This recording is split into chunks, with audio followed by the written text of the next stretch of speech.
Mame ma akwaba emfa umbra Ghana nsem TVGH so wo frɛ me adwowa searching abusuafo dasebre a oyɛ journalist e de nsem bi abetuja afa eye retired soldier bi o say His Excellency John Dramani Mahama Mwini yana ono ote na ote ne nso no e na dasebre no say ote o say NDC fo so wote so obi aye kaku ho asem a na yade omo ahyehye omo person ba befi abem omo kese omo plot cool that is say amembu na kodu soja for na His Excellency John Dramani Mahama yentim ye den enchi no so wa bokro me say His Excellency John Dramani Mahama o second term we dey me say won no one appointees this amu na mutu Ghana ha say yame ya do na MPP fu nya tumi a de mo de omo afebe no e bi ko MPP fu asa na mo do to omo so keke na mo do omo investigation de mu akoguma de mu nua na magusafo na akogo yentim say madase bre e de etu ye na me kan see hospitals 111 mebru no amugu fie omnya dwuma nye no dodo no aye woni o makọ nursing training awie wo mo na ese de o mkọ ho na wo se ne de menye na mo market ya sabi o woni o makọ musuku awie no mo nkọtena so mkọ akoya dwuma no ono mo na wo de wani besi so sa wo beye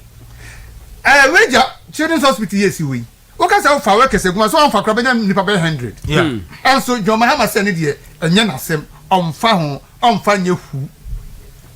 na on kan hunu se ene ya tumi woni nsem a odidi nsem hunu wo Ghana ha o chichi nkrofo gum left right center no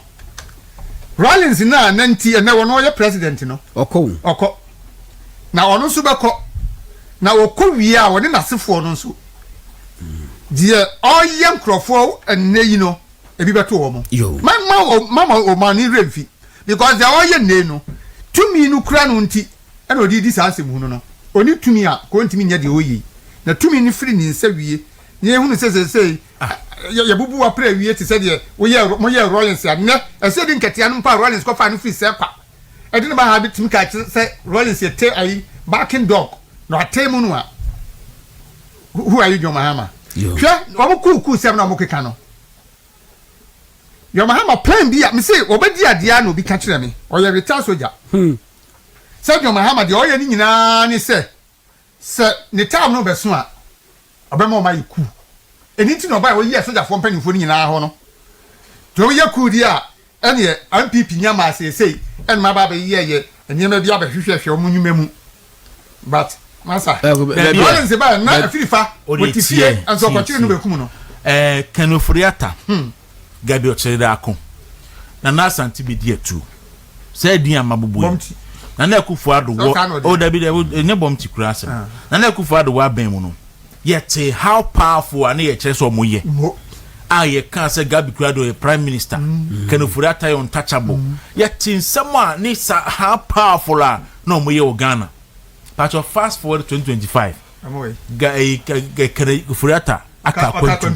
lumba kan and then make us say or detention and nobody bill what that detention be say months and san the money bill make us say ujina court e wa America ye twenabo so e de na ba Ghana den enti onipa na ye so powerful wo Ghana na obia ntimi nko nanim no ene wa hu ba bia ready sunu ti enti no ye ka kire mampani ni nuan na busuafo se sadia nantwie podua anka ne pen mu no enka konfonsem enka konfonsem sadia tie bia apostle nsa begene na apostle begem na apostle jemu a eho ena asem ne den eho na asem ne wo nobody can be powerful forever menim say people before bi o ma dwen ne say MPP before bi ko gigi ska o mo ho nti MPP ba ban mu a on be use influence no e de ayi na ndi anka go no ebe ye duabo ebe ye no me ebe ye duabo pa gidigidi wo Ghana eni tukpin papa o Ghana because eniema e koso no MPP fo mpanifo e pays dearly e pay painfully ene MPP ko fo bi won mo ntimi nkasa katin no mo pesa dodo MPP fo bi ho no mo a mo ntimi nkasa because o kasa se ya pa near the BN9 etata near the CID etata and o pa betimi abobom panifo bi din a kiro e bi cry ranking members of various committee of parliament omo kasa da ti o kan bisa me ho se o ba di ranking member na won timi kasa de e na wo and a very important committee or Parliament or Ghana share a very important sector my Ghana mu openino won kasa ada why di won kasa assembly or has say a time is coming when the youth begin to rise politicians will run away share ebedru baby a politician na presidential candidate pa ye hu say wo assess hospital ha ka bibia ye nto abakra no fama yeah. Oh yes adentina wo se wonim say your health facilities na wo han eya adentina politicians no me travel free ha e di o mani kire abrochire oyare ya ne na supreme hwi South Africa no ko okwa surgery ni spinal cord ne ha na hwi America no ko ne akoye no aba because omunim say your facilities na wo han enye papa correct bianim your facilities near correct they will stay here for surgery no ma sanya that's ne twa beto social media di huru Ghana for nonsense so I say mo sanya audacity unim brother Muhammad ho mo are you afraid na me hwenu screen ta ba sra for the ko afari wa na mo ne di ko ba ni wo ho no so say military installation Dr. Gas Ska Bush na di akire Ska Bush why Ska Bush ana honorable Frank Ebua na Paul Yando so na asini tiri hu di akire Ska Bush region hey brother Muhammad ho mo papa we had na ko opposition cry opposition cry but me I'm going beyond opposition cry but just because I do front and back omunyina project ye be Ghana no mo e wo say project we ye aferi die ye wie ni kama you know military force so healthcare said ye tie e kejiwa obi aje omudi hospital omo ye wie a wonu ma free gods so ye chiri ni obi abeba hobi ebe easy pressure na o konfa no che no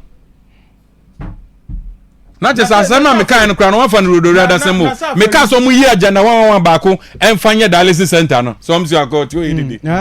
sa me photo mfa mba ho David yemfa 2028 me photo mfa mba ho yemfa ni Izo ni no no ni bre no so ko ni abre no wa le marriage form ko ya suma no so mesi o mo ana so ko bubu dan no o say issue we ba na say be topical point say ni e ka ho asema you see the mindset of Ghanaians sabe so man you serious so what you say no man na minority go in parliament say omo kwa hospital the TB o ma o so ye no mu ngrem na kwa mi na ye serious and man excavator drip machine excavator asai ye de koye kwan sika ye de ko repair excavator no etumi to excavator foforo sir are we normal dam Dr. Kashi dam sika ye de service excavator no etumi to excavator foforo dam it is on himself o ska be to foforo na to foforo na jai we si o dam say the part where to person o kire say the da asan abo no so okwa akoso na da asan ra na say obeji ni 4 million na da asan ni 2 million obeto obekoso repair da asan repair fu samson nkura sesem o wi a wasan the papers abrel say why so why wi I mean champ na asase na ko su fidie no asase na so obeji na ntwie ja fidie su na ko wi na ntwie yeti ha CEOs ni bi ya esi politics nana nya politicians nkwa ene di nyamura asem no technocrat no so come me say auditor general report ya kasi yetna afifi auditor general report mu a ubedwane CEO to me judge belt hook allowance so ba ro so na de koyi obi sa belt hook ya ntwa so asem ni bi abufu pa da mu wi amaso tax aguni paso da ku munya ma na yenye no all play off me dia me so me point ba kwa me de ba ni say minority ko no mu ko ho no obi ankasa ne boni mu na emo mo ko no anyenye bia o mo bo obanyi bia no ho ba se ye ba ho what you say say ni obi asori obetimi akono akoka say me ye ni passport ntibi ma mi nwam